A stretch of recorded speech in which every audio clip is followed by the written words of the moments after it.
Bem, governador, me permita lhe chamar assim, né? Vou continuar lhe chamando de governador. À vontade. O senhor veio em Guarapuava como candidato ao Senado Federal pela segunda vez. A primeira, infelizmente, por uma questão muito triste, até chocante, que foi a morte do deputado estadual Bernardo Carli. Mas hoje o senhor vem oficialmente como candidato. E o senhor vem à cidade com a cabeça erguida. Afinal, são mesmo mais de 1 bilhão de investimentos no nosso município. É verdade. Como que foi esse olhar diferenciado seu para Guarapuava e para toda a nossa região? Dizer que eu tenho um grande prazer, uma grande satisfação cada vez que eu tenho oportunidade de vir a Guarapuava. E foi um dos municípios do Paraná que eu mais visitei.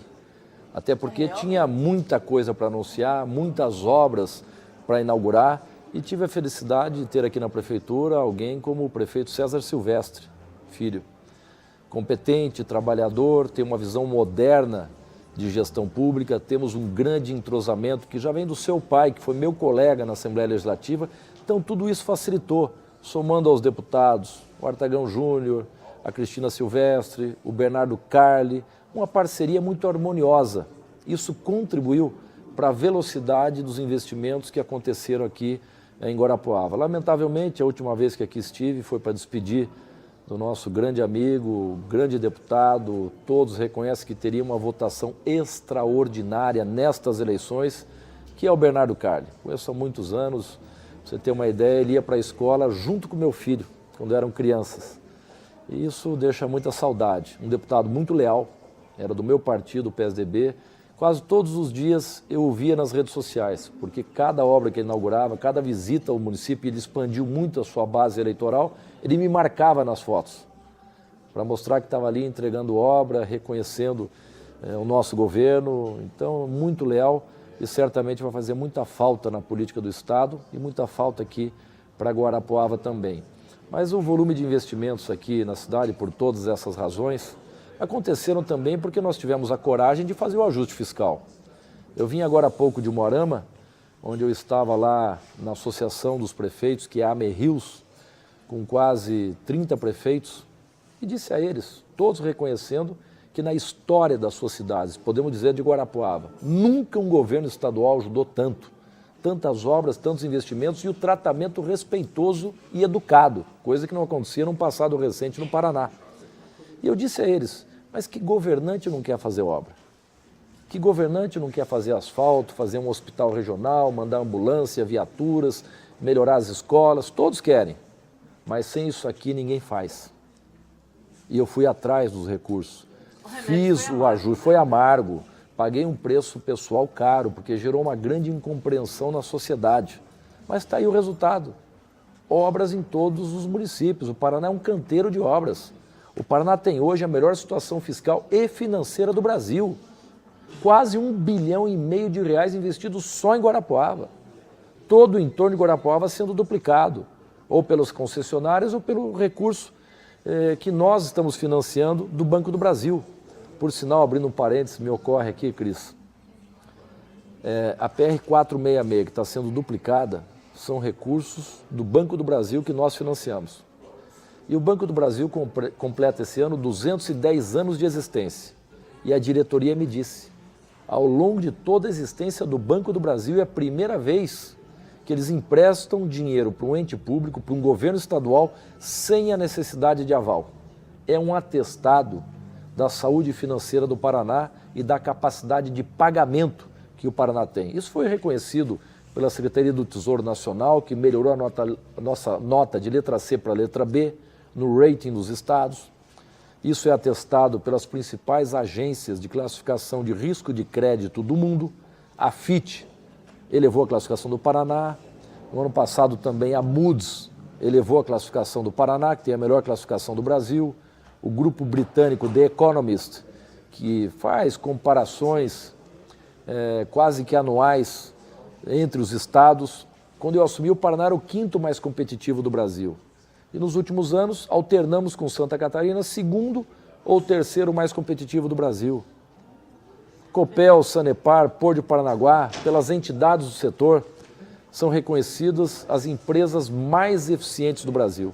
Então, implantamos uma governança também nessas empresas que dão os resultados em saneamento, em energia, em exportação, movimentação de cargas no porto, que gera desenvolvimento para o Estado.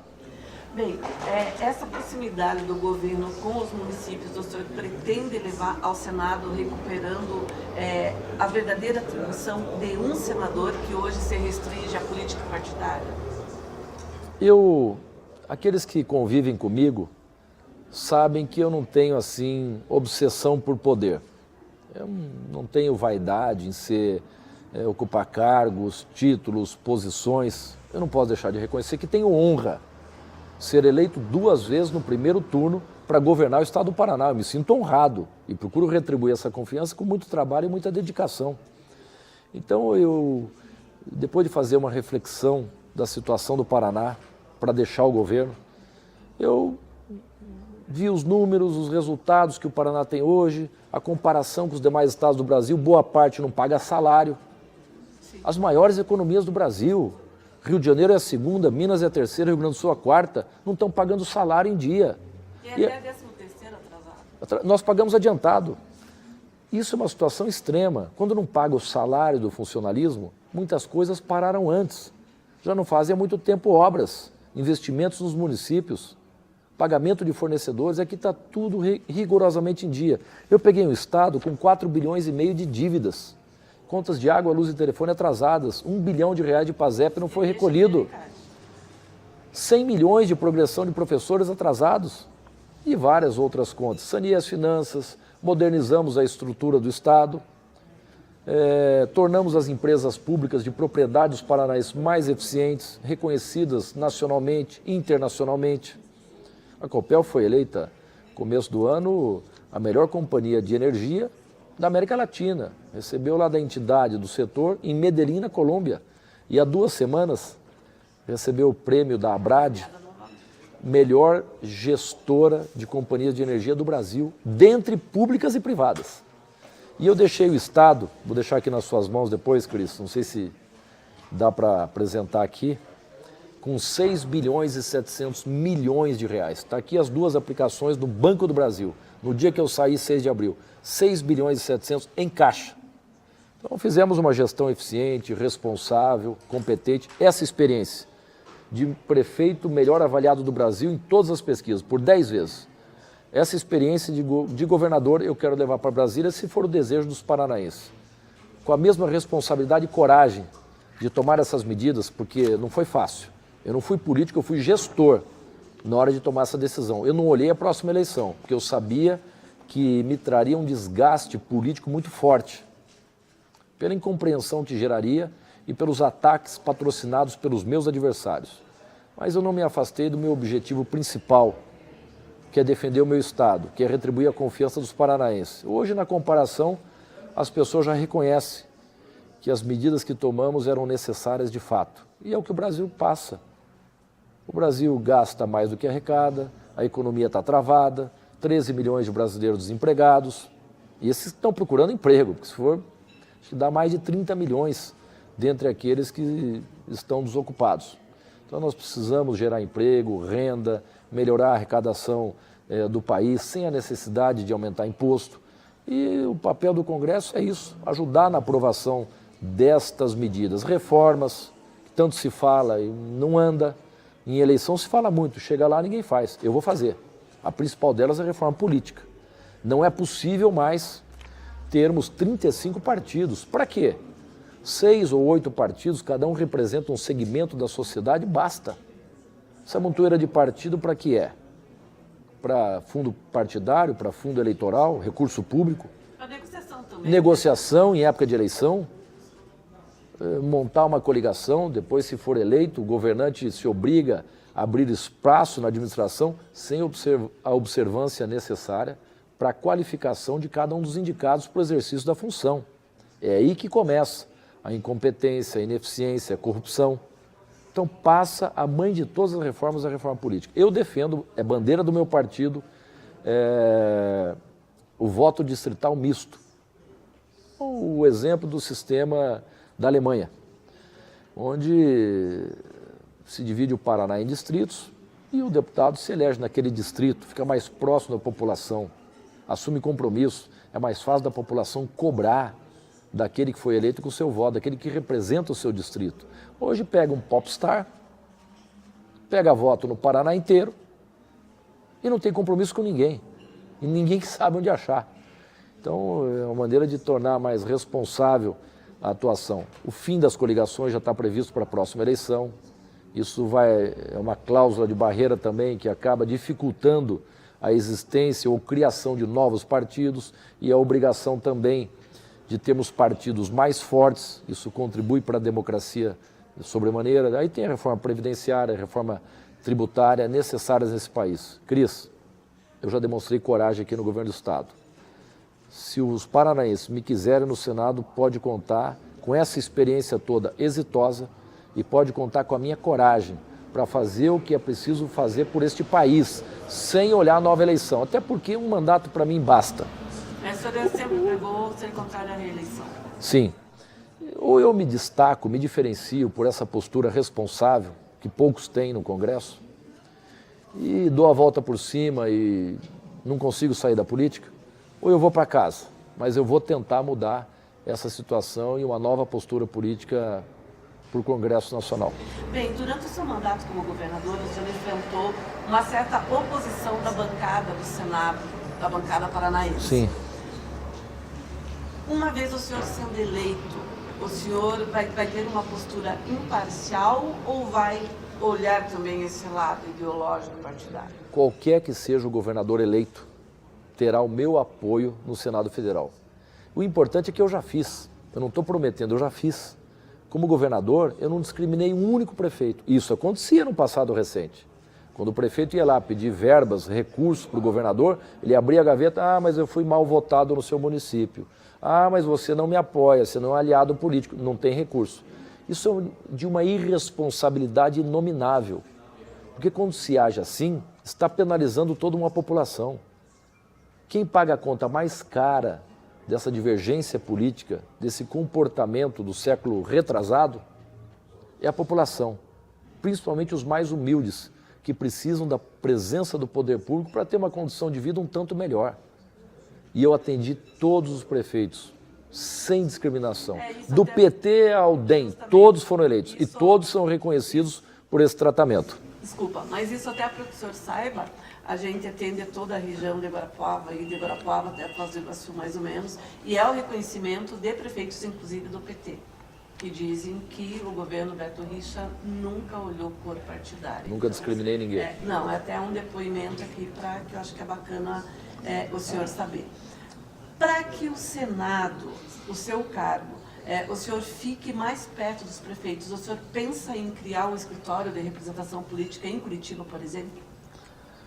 Pode ser. Os senadores normalmente têm o escritório na capital. Para o trabalho, final de semana, ali, conversar com as pessoas, atender prefeitos, atender demandas. Ultimamente não está servindo para isso, né? Mas eu me disponho sim, já falei para os prefeitos, recebo prefeitos todos os dias, todos agradecidos, reconhecidos, querem atuar fortemente nessa eleição. Eu até acredito que vai ser meu principal ativo nessa eleição, o apoio dos prefeitos, que são a maior liderança local. E o senhor tem 90% de aprovação entre os prefeitos paranaenses? Eu acredito que em torno disso ou um pouco mais. Acabei de sair da Merrios, lá no Noroeste, e me falaram que é 100% lá. No Oeste, várias regiões onde eu tenho conversado com prefeitos. Então é um importante apoio. E eu disse a todos eles, sendo eleito, o meu gabinete será a extensão dos seus municípios. Volta e meia os prefeitos estão em Brasília, na Marcha dos Prefeitos, na Federação Nacional de Municípios, reivindicando investimentos nas cidades. E eles terão meu forte apoio lá para isso. Uma das principais bandeiras é a revisão do Pacto Federativo, muito injusto. Hoje nós temos uma concentração extravagante de recursos na União. O Geraldo Alckmin costuma dizer, eu gosto muito dessa frase dele, que nós temos que valorizar e fortalecer as autoridades locais, fortalecer os municípios, onde as pessoas vivem. Isso é lógico, foi o que eu fiz, um governo municipalista. Nós vamos melhorar a vida do paranaense onde? Na cidade dele. Por isso que tem tantas obras em todos os municípios do Paraná. Os prefeitos nunca viram tantos recursos. Também o relacionamento respeitoso que nós dedicamos a eles. Então, o que o Geraldo Alckmin costuma dizer é o seguinte, O que o prefeito puder fazer, o governador não deve fazer. O que o governador puder fazer, o presidente da República não pode fazer. Quem está mais próximo da população? Então, a concentração lá é injusta e penaliza o país. Bem, governador, espero chamá-lo na próxima de senador, né? Obrigado. Eu queria só fazer um recorte aqui. No seu governo, Guarapuava está tendo a maior obra construída do Paraná, que é o hospital, execução do hospital regional. E o senhor teve um gesto que eu considero nobre ao abrir mão da homenagem que o próprio deputado Bernardo faria ao seu pai, né, o ex-governador Beto Richa, José Richa, denominando o hospital com o nome dele. E o senhor declinou dessa homenagem para homenagear o deputado. Como o senhor tomou essa decisão? Qual o tipo de reconhecimento que o senhor tem com essa homenagem, que a gente considera muito justa? Bom, primeiro, uma retribuição, né? Ele que teve a iniciativa, foi de autoria dele, a lei na Assembleia Legislativa, nominando esse hospital regional governador José Richa. E aqui as pessoas, todas, cidade, o estado, comovidos com o que aconteceu, a tragédia que aconteceu com o Bernardo Carli. E alguns sugeriram, mas na hora, debate, até o prefeito César Silvestre estava junto, ele sugeriu, eu não pensei, eu não titubeei.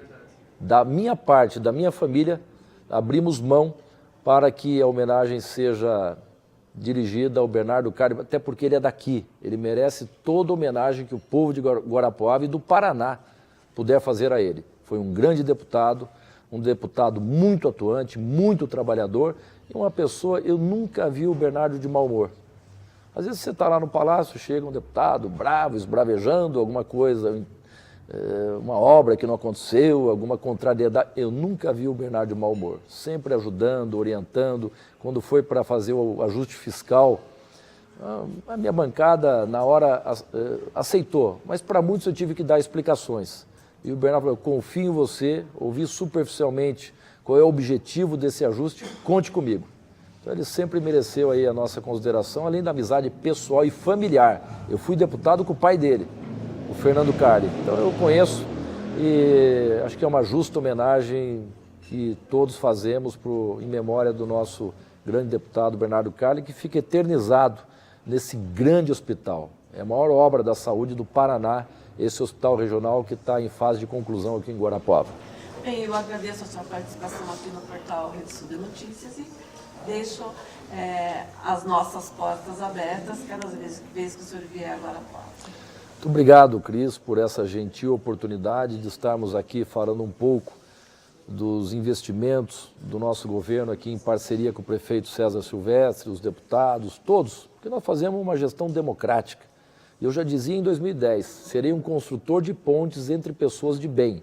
Aqueles que tiverem boas propostas, sugestões, quiserem contribuir para a construção de um estado melhor para se viver, todos são bem-vindos, independentemente de partido ou orientação ideológica. E foi o que aconteceu. Acho que reputo a isso os grandes avanços conquistados pelo Paraná nesses últimos 7 anos e 4 meses que eu fiquei à frente do governo. Então, muito obrigado. Parabéns pelo seu programa, estou sempre à disposição e que Deus nos abençoe e nos guie nessa caminhada. Boa sorte. Obrigado.